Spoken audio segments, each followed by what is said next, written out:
Hello. Hope you're doing well. I hope you enjoyed the last chapter.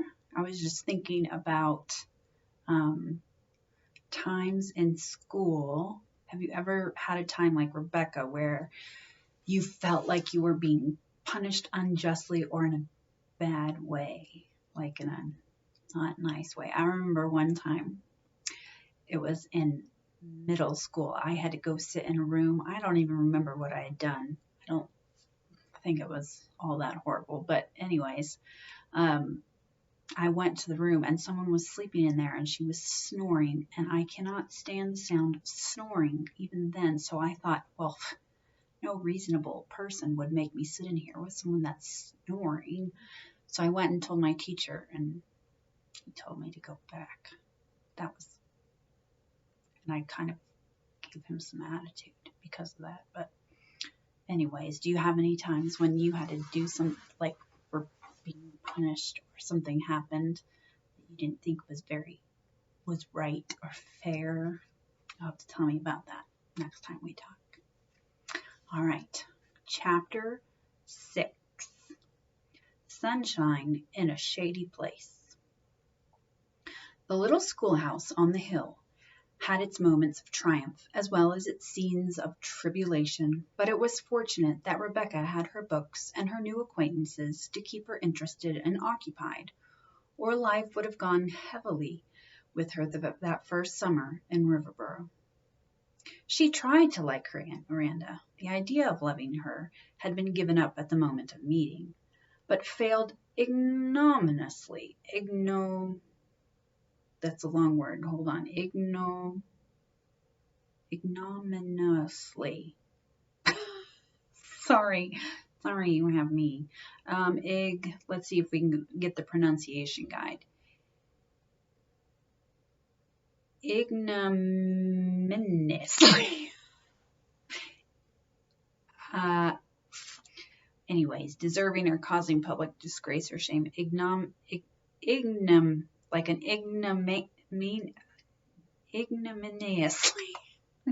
Sorry, in the attempt. But she had failed in the attempt. She was a very faulty and passionately human child, with no aspirations towards being an angel of the house.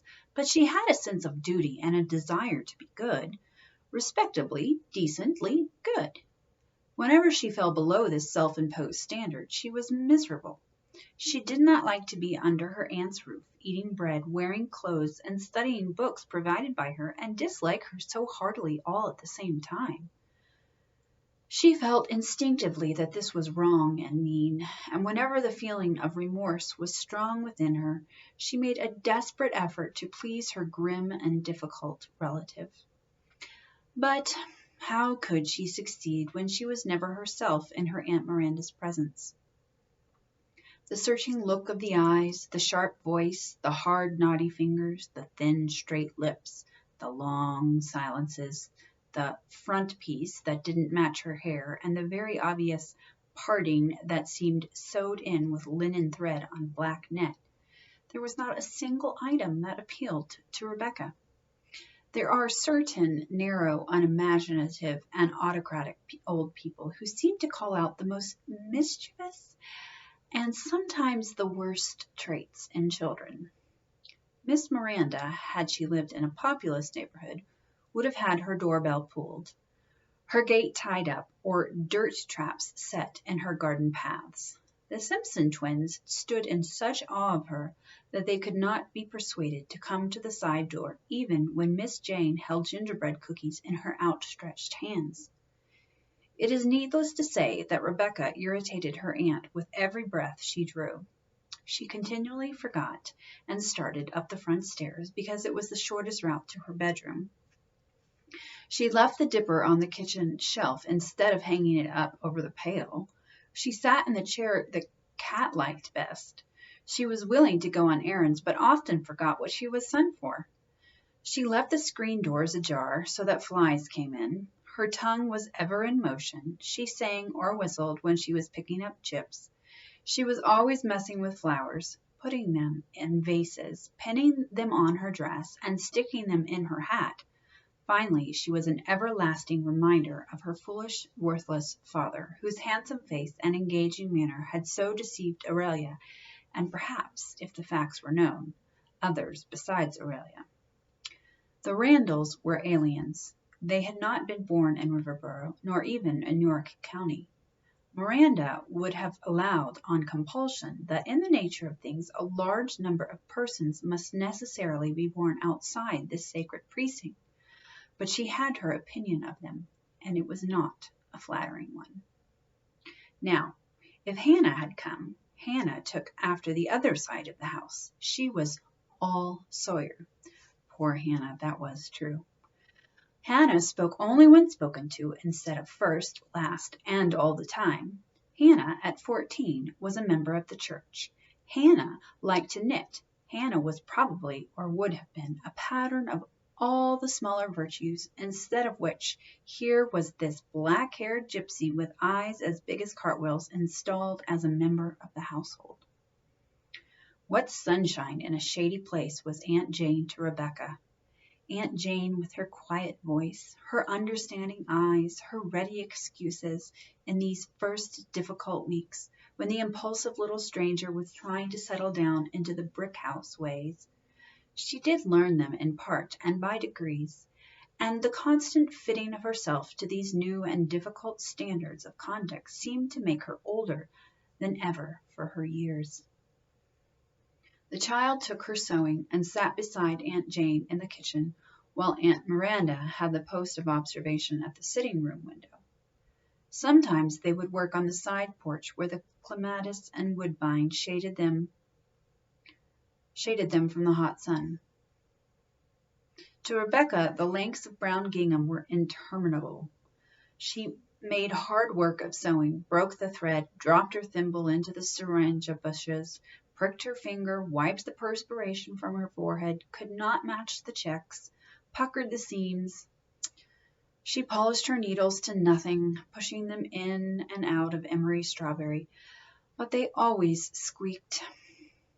Still, Aunt Jane's patience held good, and some small measure of a skill was creeping into Rebecca's fingers that held pencil, paintbrush, and pen so cleverly, and were so clumsy with the dainty little needle. When the first brown gingham frock was completed, the child seized what she thought an opportune moment and asked her Aunt Miranda if she might have another color for the next one. "I bought a whole piece of the brown," said Miranda laconically. "That'll give you 2 more dresses, with plenty for new sleeves and to patch and let down and be more economical." "I know, but Mr. Watson says he'll take back part of it and let us have pink and blue for the same price." "Did you ask him?" "Yes'm." "It was none of your business." "I was helping Emma Jane choose aprons and didn't think you'd mind which color I had. Pink keeps clean just as nice as brown, and Mr. Watson says it'll boil without fading." "Mr. Watson's a splendid judge of washing, I guess. I don't approve of children being rigged out in fancy colors, but I'll see what your Aunt Jane thinks." "I think it would be all right to let Rebecca have 1 pink and 1 blue gingham," said Jane. "A child gets tired of sewing on one color. It's only natural she should long for a change. Besides, she'd look like a charity child always wearing the same brown with a white apron, and it's dreadful unbecoming to her." "Handsome is as handsome does, says I. Rebecca never come to grief along her beauty, that's certain, and there's no use in humoring her to think about her looks. I believe she's vain as a peacock now, without anything to be vain of." "She's young and attracted to bright things, that's all. I remember well enough how I felt at her age."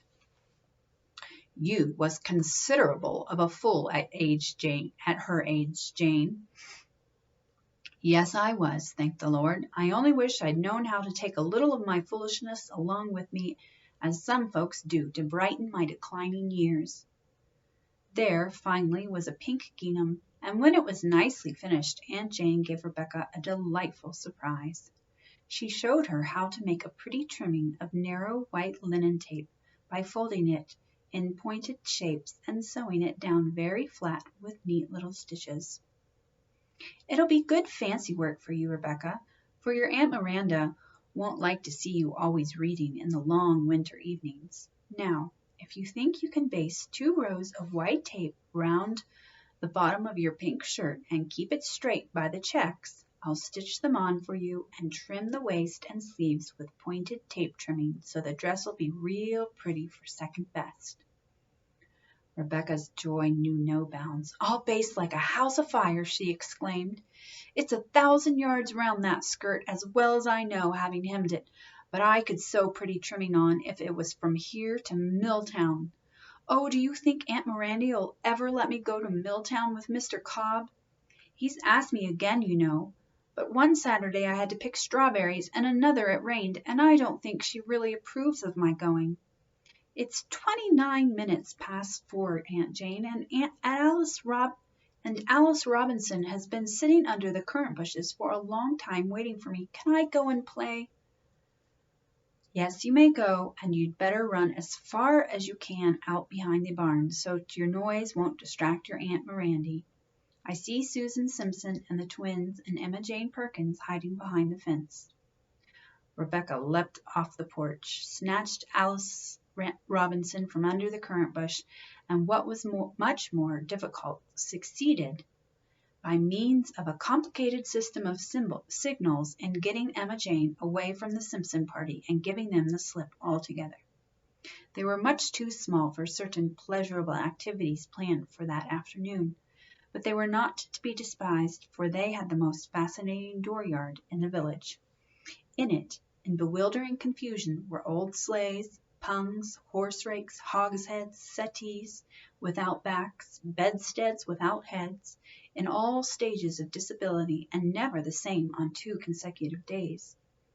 Mrs. Simpson was seldom at home, and even when she was, had little concern as to what happened on the premises. A favorite diversion was to make the house into a fort, gallantly held by a handful of American soldiers against a besieging force of the British Army. Great care was used in apportioning the parts, for there was no disposition to let anybody win but the Americans.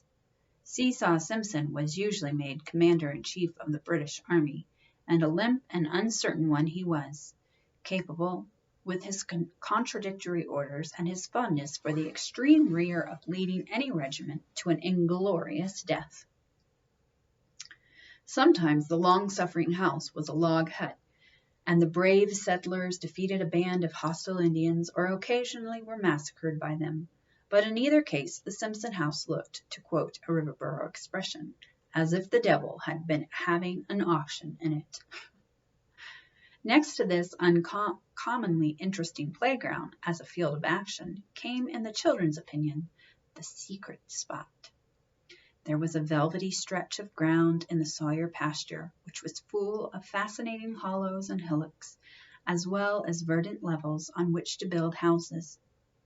A group of trees concealed it somewhat from view and flung a grateful shade over the dwellings erected there. It had been hard, though sweet labor, to take armfuls of stickins and cut-rounds from the mill to the secluded spot, and that it had been done mostly after supper in the dusk of the evening gave it a still greater flavor.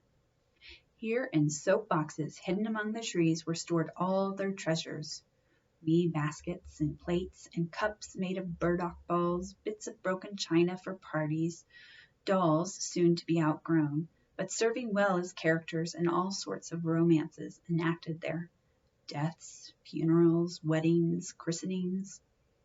A tall square house of stickins was to be built round Rebecca this afternoon, and she was to be Charlotte Corday leaning against the bars of her prison.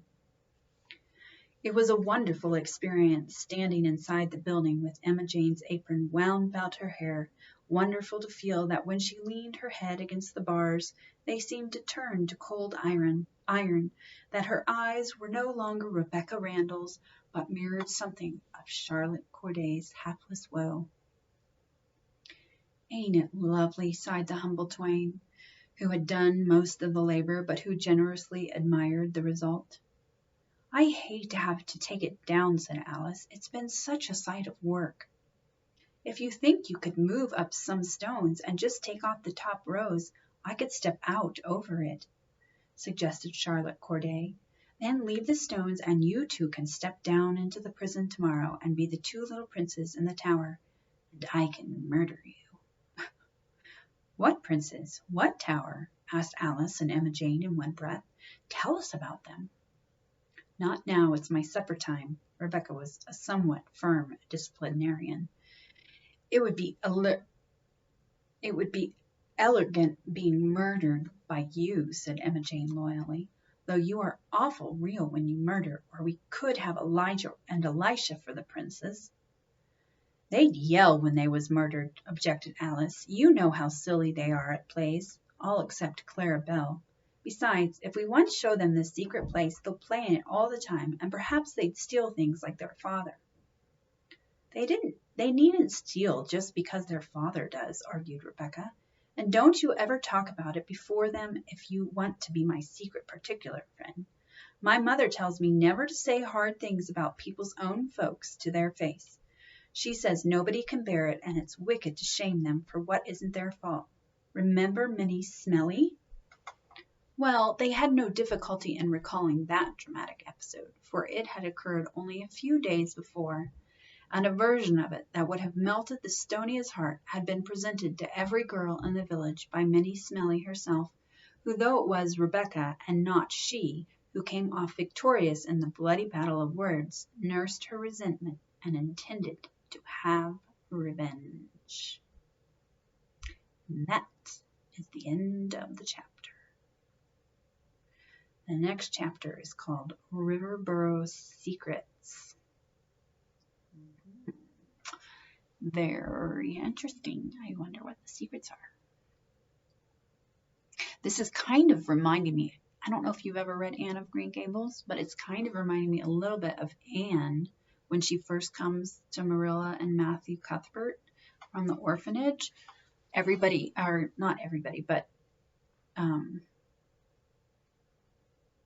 she's like very talkative and kind of like Rebecca, very talkative and imaginative and loves like drama stuff. And Marilla Cuthbert doesn't quite know what to do with Rebecca, kind of like Miranda. Although I would never have called Marilla mean, as it seems Miranda. Although Miranda, maybe she's not mean, she just doesn't quite know how to treat children. All right, well, I hope you enjoyed that, and I will see you next time.